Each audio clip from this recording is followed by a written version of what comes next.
अस्सलाम वालेकुम, सत श्री अकाल। मैं हरमीत सिंह और आप देख रहे हैं आपका अपना यूट्यूब चैनल फसीह। आज हमारे साथ नहीं है, लेकिन हम बात करेंगे लाहौर में इस वक्त यानी पंजाब में अवाम खौफजदा क्यों है, थोड़ी सी उस पर भी बात करेंगे। ईरान और अमेरिका की जानिब से क्या मामलात मजीद सामने आए वो भी बात करेंगे, क्योंकि वो बहुत इम्पॉर्टेंट इशू है जो आपने समझना भी है और इस पर काम भी हमने जो शुरू किया। हमारा मकसद है कि आप तक इंफॉर्मेशन मिले। दीगर मौलाना फजल रहमान साहब के इस वक्त खास कर 27वीं आइन तरमीम पर गुस्सा कर रहे हैं, बड़े गुस्से में भी हैं। सुहेल अफरीदी के हवाले से कुछ बातें आई हैं, वो भी आपके सामने रखेंगे। लेकिन सबसे पहले बात करते हैं इस वक्त जो हमारे पास खबर है, अमरीकी सदर डोनाल्ड ट्रंप ने क्या किया है, ईरान के खिलाफ सख्त किस्म के मजीद जो है वो उन्होंने इक़्तिसादी इक़दामात का ऐलान किया है।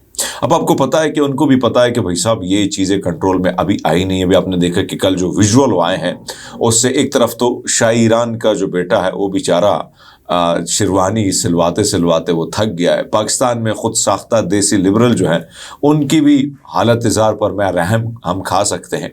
लेकिन इस वक्त सिचुएशन ये कि एक तरफ तो उन्होंने कहा है कि जो मुल्क इस्लामी जमहूरी ईरान के साथ तिजारत या कारोबार करेगा उसे अमेरिका के साथ किए जाने वाले अपने हर किस्म के कारोबार पर 25% इजाफी टैरिफ अदा करना होगा। सदर के मुताबिक ये हुक्म हतमी और कतई है। माहिरीन के मुताबिक ये इक़दाम मकसद ईरान पर सख्त तरीन मुआशी दबाव डालना है और इसे आलमी मईशत से जुज़वी या मुकम्मल तौर पर एक अलग थलग रखना है। इससे आलमी तिजारती ताल्लुकात पर भी वसी असरात मुरतब होंगे। चीन, भारत और यूरोपीय ममालिक जैसे बड़े तिजारती शराकतदार अब ये इंतखाब करेंगे कि वो ईरान के साथ तिजारत जारी रखें या अमेरिका के साथ अपने कारोबार पर 25% टैरिफ जो है वो टैक्स से बचें। इस दौरान सदर ट्रंप ने ब्रिक्स ममालिक के बारे में भी बड़ा ख़तरनाक वाज़े कर दिया कि वो अमेरिका को की जो डॉलर की उजारादारी है उसको ख़त्म करना चाहते हैं। लेकिन वो कहते हैं उनके मुताबिक ब्रिक्स ममालिक पर 100% टैरिफ की धमकी उन्होंने दी है ताकि वो डॉलर से दूरी इख्तियार करने के हवाले से जो है अपने फैसले से पीछे हो जाएं। एक तरफ तो दोस्तों ये सिचुएशन है जो आपके सामने मैंने रखी है कि भाई साहब इस वक्त ईरान में जो हालात हैं वो क्या है। दूसरे ने खामनाई साहब का इस वक्त सोशल मीडिया पर भी और मुख्तलिफ अखबारात में या ईरानी प्लेटफॉर्म पर एक बयान सामने आ रहा है। वो कहते हैं कि एक शख्स पूरी दुनिया के फैसले कर रहा है, उसे ये समझना चाहिए कि इक़्तिदार के उरूज पर ताकतवर यानी ताकत तरीन हुक्मरान जो है वो भी उसके साथ क्या हुआ, फ़िरौन, नमरूद और रज़ा शाह के साथ जो हुआ वही ट्रंप के साथ होगा।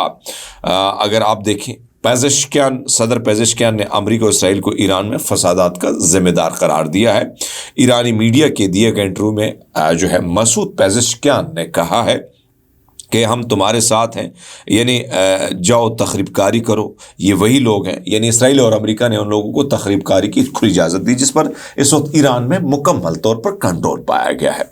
आगे बढ़ते हैं और आगे आपके सामने एक खबर रखते हैं। इस वक्त आप देखें, एक तरफ तो मरियम नवाज साहिबा कुछ नए नए ऐलानात कराती हैं और नए नए ऐलानात के बाद एक तरफ तो रोज़गार लोगों से छीन लिया गया है, नई नई फोर्सेस निकाली गई हैं और उन फोर्सेस से क्या किया जाता है, वो जाके क्रैक डाउन करती हैं लोगों के, रेडीबानों के, गरीबों के, जो बेचारे हैंड्स फ्री बेचते हैं, जो स्विच यानी जो आपके मोबाइल की जो एक्सेसरीज है वो बेचते हैं, उनके खिलाफ क्रैक डाउन हो रहा है। एक तरफ तो ये चीज़ है। दूसरी लाहौर में पुलिस एहलकारों के शहरियों के घरों पर जो है वो क्या करते हैं, घुसकर अगवा और तशद्दुद के वाक़यात में कमी नहीं आ रही बल्कि जारी है। एक तरफ तो पीटीआई भाई उनका टारगेट है, इतना पैसा, इस किस्म के मुबैना इल्ज़ामात आ रहे हैं कि पंजाब पुलिस और दीगर लोगों ने लोगों से जिस तरीके से पंजाब में खासकर पीटीआई वर्करों को जो तंग किया है, खासकर हर बंदे पर धमकी दी जाती कि आपके 9 मई में घुसेड़ देंगे।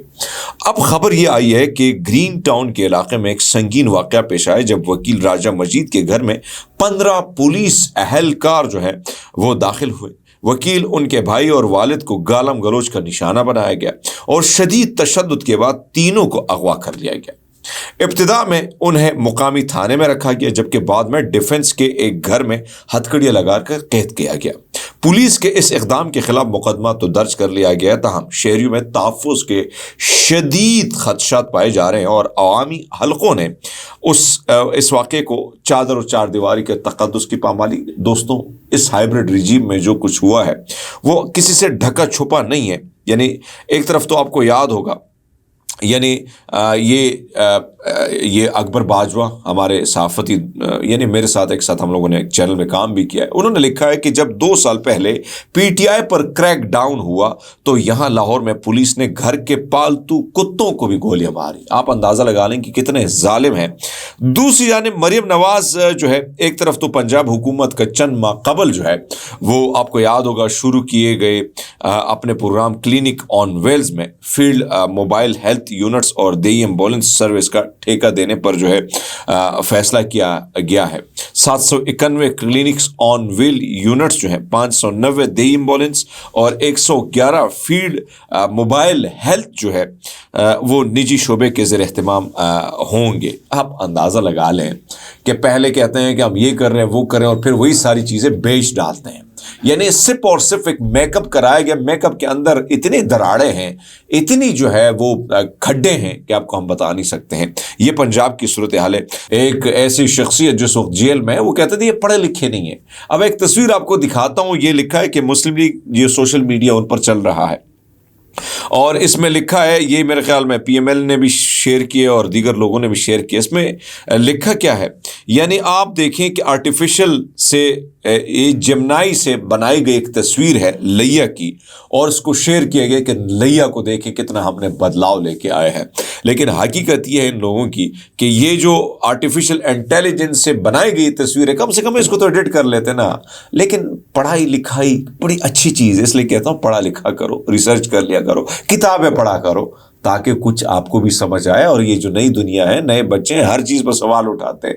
ये बड़े तगड़े बच्चे हैं, ये 80s के वो नहीं है, 70s के लोग नहीं है कि भाई साहब आपकी हर बात को जो है वो समझ लें। आज रावलपिंडी में दफ़ा 144 नाफिज कर दी गई। वाह जी, सुभान अल्लाह।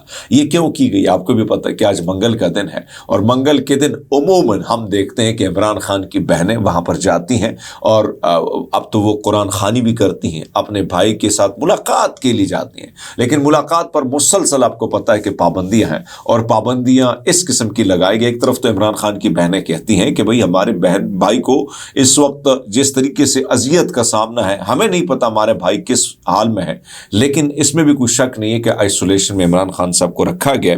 अब जो खबर आ रही है वो ये है कि भाई साहब रावलपिंडी में एक तरफ तो यानी आज के दिन सिक्योरिटी हाई अलर्ट कर दी और दफ़ा 144 नाफिज कर दिया गया। अडियाला जेल और अतराफ के इलाकों में सिक्योरिटी के सख्त इंतजामात कर दिए गए हैं। ये जो है गोरखपुर नाके पर पुलिस की भारी नफरी तैनात कर दी गई है। उसकी वजह यह कि पीटीआई से मुलाकात का दिन है जिसमें सलमान अकरम राजा, बैरिस्टर गौहर समेत 6 रहनुमाओं की फहरिस्त जो है वो मुलाकात के लिए भिजवाई गई थी। लेकिन आपको पता है कि अब सिचुएशन ये हो गई है। इसी के साथ साथ एक ज़बरदस्त किस्म का तज्जिया मैं चाहता हूँ डॉक्टर हेमा बकाई का है। वो कहती है कि मुल्क को एक ना ख़त्म होने वाली सियासी तमाशे में बदल दिया। एक सुहेल अफरीदी तो गिरा दिया जाएगा मगर उसकी जगह और लोग आते रहेंगे। असल चैलेंज अवाम में इमरान खान की बढ़ती हुई मकबूलियत है जिसका तोड़ करने के लिए कोई वाज़ेह हिकमत अमली नज़र नहीं आती। और वो कहती हैं कि पीटीआई और इमरान खान के खिलाफ बयानी के ख़रीदार नहीं रहे। जब ये लोग बोलते हैं उल्टा इमरान खान को मज़ीद मजबूत कर लेते हैं। एक तो आपके सामने मैं ये चीज़ रखूँगा, दूसरी जनेब आपके सामने जो मैं चीज़ रखने जा रहा हूँ वो है मौलाना फजल रहमान साहब। मौलाना फजल रहमान साहब इस वक्त शदीद गुस्से में। वो कहते हैं कि क्या दुनिया में कहीं ऐसा होता है कि किसी को ज़िंदगी भर के लिए कानून से इस्तिस्ना मिल जाए? रसूल पाक सल्लल्लाहु अलैहि वसल्लम ने अपने आप को इस्तिस्ना यानी इस चीज़ से वो उन्होंने ख़ुद इस्तिस्ना नहीं ली है। हज़रत उमर रज़ी अल्लाह ताला ने भी अपने आप को इस चीज़ से दूर रखा। आज किसी शख्स को पाकिस्तान से वफादारी की कोई कीमत नहीं जब तक वो उनका वफादार ना हो। इशारा किसकी तरफ दिया है? आपको भी पता है, एस्टेब्लिशमेंट की तरफ दिया है। फिर मौलाना फजल रहमान साहब जो हैं एक और बात करते हैं। मौलाना फजल रहमान साहब कहते हैं कि भाई وہ کہتے ہیں کہ اب سیاست بدبودار اور بدنام ہو چکی ہے، مدارس کے لیے مشکلات پیدا کی جا رہی ہیں۔ مولانا فضل الرحمان صاحب نے موجودہ سیاست کو بدبودار قرار دیا۔ انہوں نے کہا کہ مدارس کے خلاف مشکلات پیدا کی جا رہی ہیں، کسی کی کردار کشی کے لیے خبریں بنائی جاتی ہیں، تحقیق نہیں کی جاتی۔ جماعت علماء اسلام نے کہا کہ سوشل میڈیا پر کسی کا تمسخرہ اڑانا عام ہے۔ آزادی کی قیمت جو ہے وہ کہتے ہیں کہ وہ ایک طرف تو وہ کہتے ہیں کہ آزادی کی قیمت کسی کو معلوم نہیں ہے، تو وہ ہماری قوم ہے، لیکن 27ویں آئین ترمیم کے حوالے سے انہوں نے سخت تنقید جو ہے کی ہے۔ میں نے ان کی ایز اٹ از خبر اس کے لیے سامنے رکھ دی کہ آپ کو پتا ہے کہ جو چیزیں انہوں نے بولی، میں چاہتا ہوں کہ اس میں اپنا تجزیہ کم ڈالوں، کیونکہ مولانا فضل الرحمان صاحب اس وقت اسٹیبلشمنٹ کی، کیونکہ اس میں مولانا فضل الرحمان صاحب کی بہت بڑی غلطیاں ہیں۔ ایک طرف تو نہ وہ حکومتی بینچوں پر بیٹھے، نہ انہوں نے تگڑی اپوزیشن کی، اور یہی وجہ تھی کہ سب سے بڑا مسئلہ مدرسوں کا تھا، اور مدرسوں پر اس وقت کہیں نہ کہیں حکومت جو ہے اپنی گرفت جو ہے وہ زیادہ مضبوط کر رہی ہے، اور مدرسے سب سے بڑی کمزوری جو ہے مولانا فضل الرحمان کے آتے ہیں، اس کو آپ کو پتہ ہے کہ کہاں سے کیسے ساری چیزیں کنٹرول جو ہے ان کے ہاتھ میں ہے۔ اب آپ دیکھیں کہ علماء کرام میں بھی بہت بڑی دراڑ آ چکی ہے۔ ایک طرف ایک بہت بڑی جو ہے یعنی مکاتب فکر کی جو لوگ ہیں وہ کہیں نہ کہیں اسٹیبلشمنٹ کے قریب سمجھے جاتے ہیں، اور مولانا فضل الرحمان صاحب تھوڑے سے نا اب بیچ بیچ میں کھیلتے ہیں۔ یہی وجہ ہے کہ اس وقت ان کا جو غصہ ہے اس لیے وہ شدید سے شدید ہوتا جا رہا ہے۔